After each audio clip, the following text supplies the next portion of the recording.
দূরে সরে যেতে চেয়েছেন। 8 নম্বর প্রশ্ন বলছেন যে শেখ, আমি বাংলাদেশ থেকে বলছি, আমি ইউরোপে হোটেল ম্যানেজমেন্ট সাবজেক্ট পড়তে চাই। আপনার বক্তব্য থেকে জানলাম সহশিক্ষা হারাম।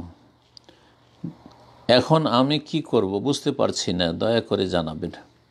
যে সহশিক্ষা হারাম, সহশিক্ষা হারাম, এই মাসআলায় উলামায়ে কেরামদের আমি যতটা পড়ে দেখেছি কোনো ইখতিলাফ নেই।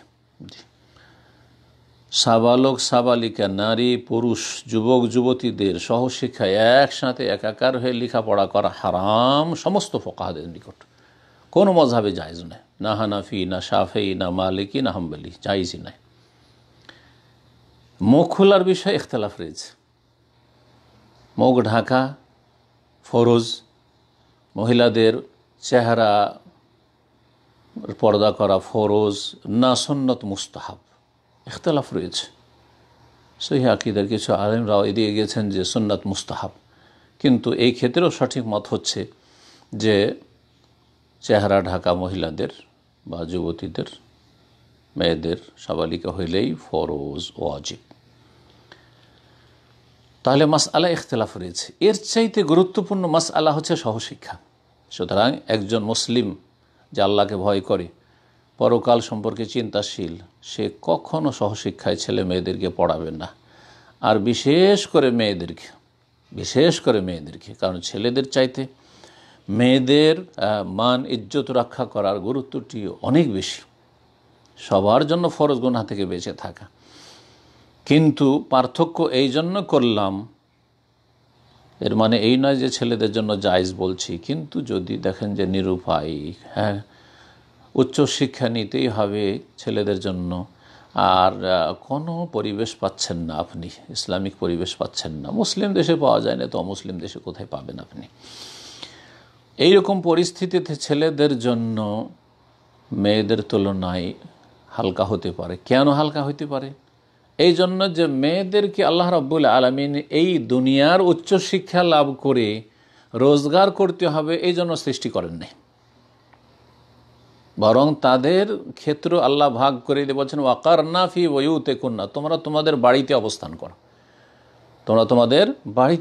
মেয়েদের ডিউটি হচ্ছে বাড়িতে। তো বাড়িতে কাজ করার জন্য আপনার এই বড় বড় ডিগ্রি নিতে হবে, আর ডিগ্রি নিতে নিতে বয়স এমন হয়ে গেল যে আর যুবকদের ছেলেদের চাহিদাই থাকলো না বিয়ের। 25 বছর বয়স হয়ে গেছে, এখন বিয়ে করতে চায় না।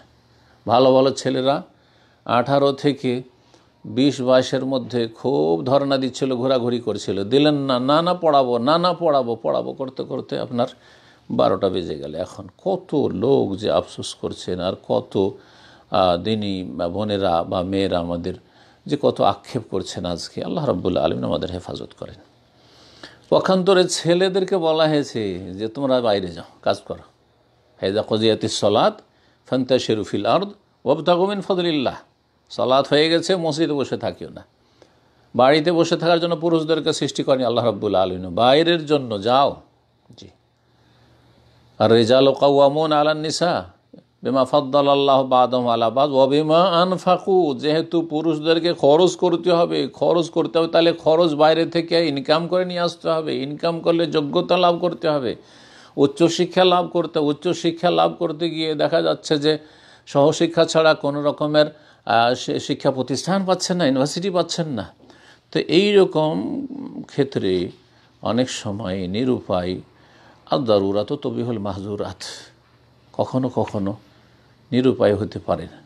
কিন্তু আমি ঢালাহারে জায়েজ বলছি না। যেই দেশে পৃথক শিক্ষার ব্যবস্থা রয়েছে সেই দেশে শখ করে একটা দুটা যদি প্রতিষ্ঠান থাকে সহশিক্ষার, তাহলে সেখানে জায়েজ নয় যে পৃথক শিক্ষার ব্যবস্থা রয়েছে ছেলেদের জন্য তারপরও সহশিক্ষাতে যাচ্ছে, মোটেই জায়েজ নয়। অথবা আপনার দেশে পৃথক শিক্ষার ব্যবস্থা রয়েছে আর আপনি কাফের দেশে আপনি যাচ্ছেন সহশিক্ষায়, আপনি একজন ছেলে মানুষ যুবক, তাও জায়েজ নয়। জি, তা আশা করি বিষয়টি বুঝেছেন এবং বোঝার চেষ্টা করবেন। আল্লাহ রাব্বুল আলামিন যেন আমাদেরকে আমাদের যে সব সমস্যাগুলি রয়েছে সেই সমস্যাগুলি কোরআন সুন্নাহর আলোকে বোঝার তৌফিক দান করেন এবং আল্লাহকে ভয় করে আমাদেরকে যেন জীবনযাপনের তৌফিক দান করেন এবং পাপ মুক্ত, অশ্লীলতা মুক্ত আমাদেরকে আল্লাহ রাব্বুল আলামিন জীবনযাপনের তৌফিক দান করেন। আল্লাহ আমাদের জন্য শিক্ষাঙ্গনকে যেন এসব নোংরামি থেকে পাক পবিত্র করে দেন। তো এখন জানি না এই প্রশ্ন কোনো ভাই করেছেন না বোন করেছেন। যদি কোনো বোন করে থাকেন তো বলবো শক্তভাবে হারাম। আপনার জন্য জায়েজ নয় যে আপনি অমুসলিম দেশে যাবেন, ইউরোপে হোটেল ম্যানেজমেন্ট পড়তে যাবেন আর সেখানে সহশিক্ষা মোটেই জায়েজ নয়। বড় দুঃখের বিষয়। অনেককে দেখি সৌদি আরব এখানে পরিবার নিয়ে থাকে, আমাদের ভারত, বাংলাদেশ, পাকিস্তানের, হাউজুবিল্লাহ, এখান থেকে মেয়েকে একা সুদূর কোথায় কানাডায়, আমেরিকায়, আর কোথায় ইউরোপে, কোথায় অস্ট্রেলিয়ায় লেখাপড়ার জন্য পাঠিয়ে দিয়েছে। ইন্না লিল্লাহি ওয়া ইন্না ইলাইহি রাজিউন।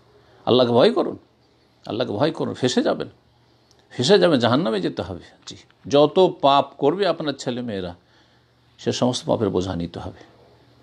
বিশেষ করে মেয়েদের ক্ষেত্রে আবার বলবো যে বাবা মা সজাগ থাকুন, সতর্ক থাকুন। জি,